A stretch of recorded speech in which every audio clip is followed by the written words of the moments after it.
তো বিয়ের ব্যবস্থা করে দিবি। হ্যাঁ হ্যাঁ এই বেটা ছাতি মাথার উপর দাও, ছাতি কি তোর মাথার উপরে এর চারটে করবই না, ইচ্ছা করে চাই। তো তাকে ছাড়াম দাঁড়া, আমি নিজের ইচ্ছা চাই। ভাত পাবি দেখে, ভাত পাবি অবশ্যই।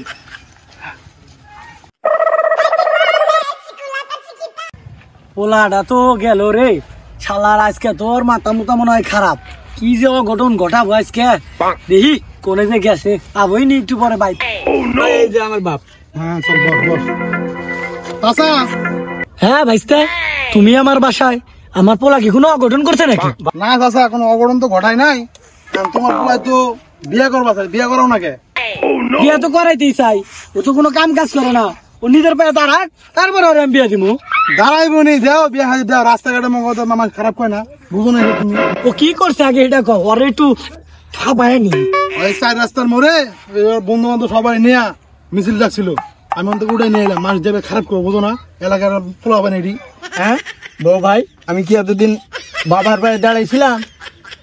হ্যাঁ কি ওই কথা কস, তুই আমার পায়ে খাড়া থাকবি কে? তুই কাম কাজ করো। না না দাদা, মারো না মারো না, এখন বড় হয়ে গেছে, এখন মারা লাগে। দেখছেন বড় ভাই, দেখছেন বাপের ব্যবহারটা কিরকম। হ্যাঁ হ্যাঁ দাঁড়াও, তুমি উঠে দিও না, আমি তো বাবা দেখতে দাও। আমার বাইরে তোমাদের দিলাম, সুন্দর মতো বিয়ে হাতে দিও। আর শোনো, বিয়ের মধ্যে দাঁত আমার দিতে ভুলো না কিন্তু। আচ্ছা আচ্ছা, তুমি পোলা পান নিয়ে যাও গা, আমি ওর বিষয়টা বাসায় যাই দেখতেছি। আচ্ছা দাও দাও, দিলাম আমার তুমি শোনো, তুমি পাগলামি করো না, তোমার বাবার বলে আইছি, তোমার বাবার বিয়ে দেবে। দাও অবশ্যই দাওয়াতে আইবে, বিয়া দেওয়া হইতাছি। চল চল আইতাছি।